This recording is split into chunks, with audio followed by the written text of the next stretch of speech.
Douglas is an award-winning British journalist. He's also the author of The Strange Death of Europe: Immigration, Identity, Islam. Douglas Murray, the floor is yours.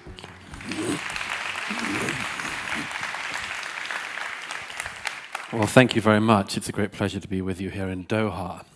I've been traveling across several continents in recent years, not just to the countries that people are fleeing from around the world, but also to the places they're fleeing to the refugee camps, migrant camps that people end up in.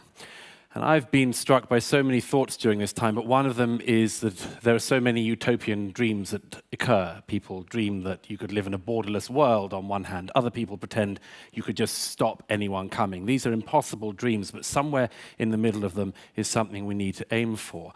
And one of the ways I've started to realize that we need to think about this is in the following terms, not about right or wrong or, good and bad. I'm a good person, you're a Nazi. It's too easy. What we need to think about with this is that we're in a situation with migration talking about competing virtues.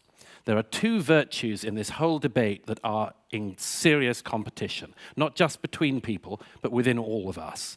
The first virtue, I would say, is the virtue of mercy, the desire to be merciful to our fellow human beings who are suffering. And we all feel that. Everybody should feel that. But there is also another virtue here, the virtue of justice. And that's not just justice for people fleeing countries, but justice for people in the countries that they are fleeing to. We can't ignore those two parts. We need to recognize that's what's going on here. This is why it's so difficult, and the debate goes down the middle of all of us.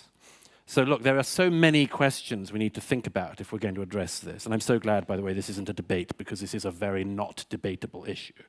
But why we need to think about this. Let me give you just 6 examples of things we need to think about much more deeply than we have. The first is this. I would suggest it is very obvious that the developing world cannot move to the developed world. So what do we do? Who can come? That's one part of that question. And the second part, which is much harder, who can't? We are very, very bad at having even a bit of that debate, but we need to. Secondly, what are the differences between people fleeing for their lives from a war zone and people fleeing serious, severe economic deprivation in, for instance, sub-Saharan Africa? Now, there are differences, but if you recognize that, then you've got to work out where along the way you would put your line for legitimate asylum claims. A third of people in sub-Saharan Africa polled last year by Gallup said they wanted to move and leave sub-Saharan Africa. So you've got to work out along this way, if you're going to have a sustainable asylum policy, who qualifies for it. And I would suggest we're not very good at having that discussion either. A third point. We know that some cultures find it easier to mix into other cultures than others, but we don't know exactly how. And we don't know what the proportions of people are in another culture that work well, integrate well, adapt well, and what the proportions are that start to make that integration, that adaptation far harder. We have thought very little about this, and what thinking there has been pretty bad. Let me give you another example of something we need to think about. How do we deal with a question this serious in the age of social media? An age when a single photograph of a single person can go all around the world, and everybody sees it, and everybody says something must be done. And their politicians think, I've got to do something. And then they do something, and the public say, no, that wasn't the something we were thinking of. We've thought of something else, but we don't know what. How do we live in that world? How do politicians act in that world? How do we have any form of political leadership in that world? How do we work out what the right thing to do is in that world? Not just in the short term, but in the long term too. To give you a 5th question. How do we ensure that we're able to have a serious and deep debate about these issues, and that we're able to allow people to express legitimate concerns and have that debate without those legitimate concerns being dismissed as xenophobic, nativist, and so on?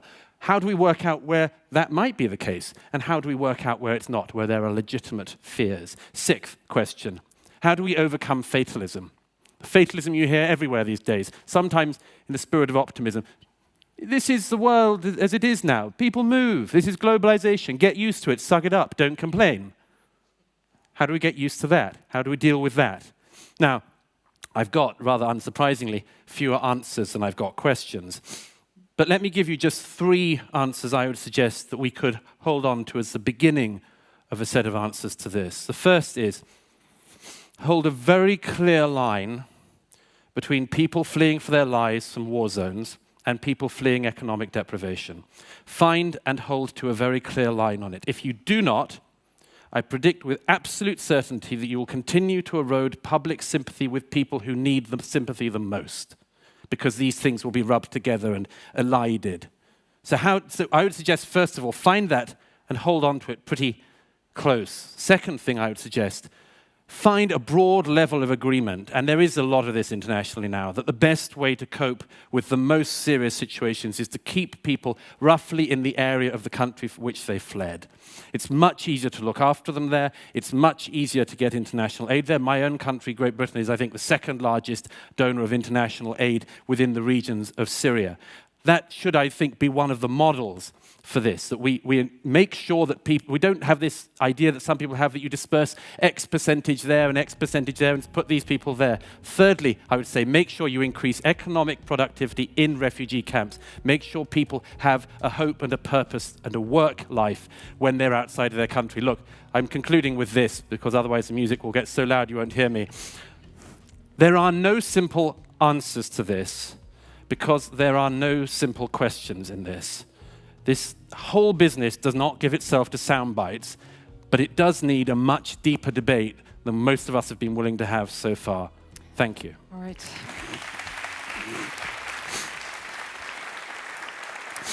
Douglas Murray, thank you very much. A few provocative thoughts, no doubt, that you mentioned there. A few jumped at me, such as when you said the developing world cannot move to the developed world. You seem to conveniently forget that the developed world moved to the developing world without asking permission. No, I don't. It seems to me as well that this is a particularly Western-centric viewpoint, and a misleading one at that, because you know as well as I do, and the figures show it, 85% of the world's refugees, in fact, settle in neighboring countries in the Middle East, Sure. in Africa and Asia. They do not rush over to Europe. Sure. You'd make a big mistake if you think I hadn't heard of colonialism. You don't seem to address it in any I'd way. also suggest, by the way, that I don't know how long we're going to go on about colonialism for. I'm happy to do it as long as you like, but let me just. Don't we have to be factful, though? Don't we have to be? But also, don't think, if I may say so, history. that colonialism was just a Western thing. What was one of the largest and most significant empires in history, but the Ottoman Empire?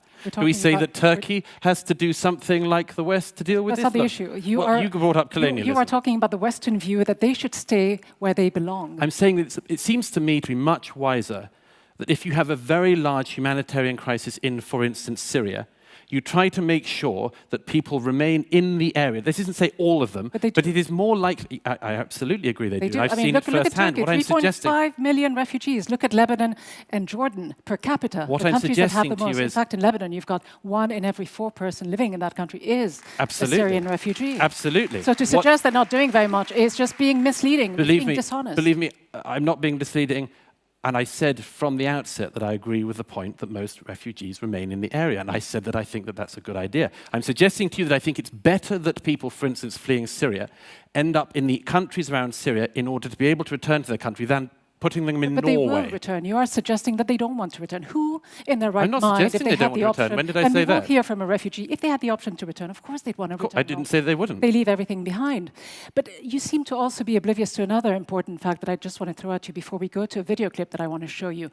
It's what about the moral responsibility, though, of Western countries that have contributed to the destabilization of the region, the meddling, the military interventions, not to mention the arms sales that continue as we speak? What about Do you want me to answer that? Okay, I'll answer that one frankly.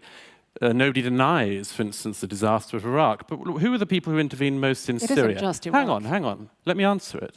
Who intervened most in Syria? It wasn't America. It wasn't Britain. It's Iran, Russia. It's, among others, countries, including the one we're in and others You're around deflecting. the Gulf here. Before we got to Let's Syria, face we it, had that Iraq, we had Libya, we had many countries in this instances. neck of the woods were much more involved in the Syrian civil war than my country was. Well, you're also so do pouring you want to money take at some it, aren't you? responsibility for that? Do you want to take more I think refugees blame here can in Qatar? certainly Do you can want to go take around. more in the Gulf? No one is Right. immune to any sort of criticism. well, but we're talking I'm about glad to the hear it. Western countries, the British countries, the British What countries. did Britain do in Syria? We're talking about these governments that you seem to suggest should be immune. No, or when should did I be suggest that? absolved of any When responsibility. did I suggest that? I want to get to the other point that you make, and it's an important one, Douglas Murray. You suggest that we need to actually balance between two very important virtues, two important concepts of mercy toward the refugee and justice toward your own citizens. Let's take a quick look at this instance involving refugees.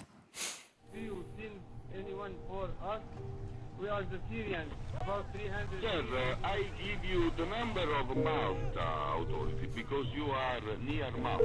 Hello. Yes. About 100 children and 100 women and maybe 100 men. Please hurry. Water is coming into it. The boat is going down. We are dying.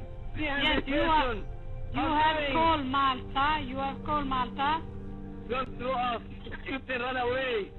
Call Malta. Call I Malta. have no enough account on the mobile. It will cut. Please. You have Yes. my number now. You call me, you please. A very chilling video, though I don't suggest that you respond on behalf of the Coast Guard, the Italian Coast Guard. But again, it's that same issue of shifting the problem to others. And just for a little bit of context, in fact, this boat, which capsized 5 hours after this call, killing quite a few people on board, we heard that there were about 100 women, 100 children on board, that was twice as close to an Italian island as it was to Malta. But again, this idea that, we have to safeguard our values, where does mercy fit in that? Not just mercy, but the obligation, the legal obligations of states towards refugees. I'd suggest that we all make sure we don't shift responsibility. There is a responsibility to everyone. That would include the state we're standing in now, wouldn't it? It would include all the states in this region. It would include the brother states. It would include the Ummah. It would include everybody. It wouldn't just be the Italians. Now, the Italians, by the way, and let me just finish this point. That's a valid issue, but let me respond to it. Because you mentioned the states of the region. It's a valid issue. But unlike the European countries, allow me to just make this point. Unlike the European countries, I'll respond to 2 points. They are not parties to the 1951 Refugee Convention. So the legal obligations are, well, it's just a fact. Conveniently, isn't it? But I'll let you carry on. But this means that countries that are signatories to the Refugee Convention get more blame and more assumption that they are going to have to hold more of the burden than countries that didn't. And I'm suggesting to you that nobody should be able to absolve themselves from blame. But if you go to Italy now, and I don't know when you were last there, but it is not the case that this is going well in Italy, either for the migrants who are arriving or for the Italian population. Isn't it because the resources are not being poured into this? Let's face it, the policies are not there, the resources aren't there. I see these people when they arrive, I follow their stories. It is not the case just that they don't, the local populations in Italy I've been to Lampedusa, I've seen the boats coming in. The local populations are extremely generous. They are extremely kind to the people. Most of the populations in Europe, let's just not have this idea that Europeans are somehow incredibly cold-hearted. Countries in Europe have taken in a lot of people, and they are trying to deal with a very big problem very swiftly. Just putting the numbers in context, let me just mention this very briefly. 3 million people sought asylum in Europe between 2015 and 2016. That's a fraction of the population of Europe, which is 508 million. And Germany and Sweden took in 3% of the population in 1 year alone. So we're not talking about negligible numbers, and you shouldn't pretend that we are. Not across the board, certainly. Douglas Murray, thanks very much. Thank you. Thank you.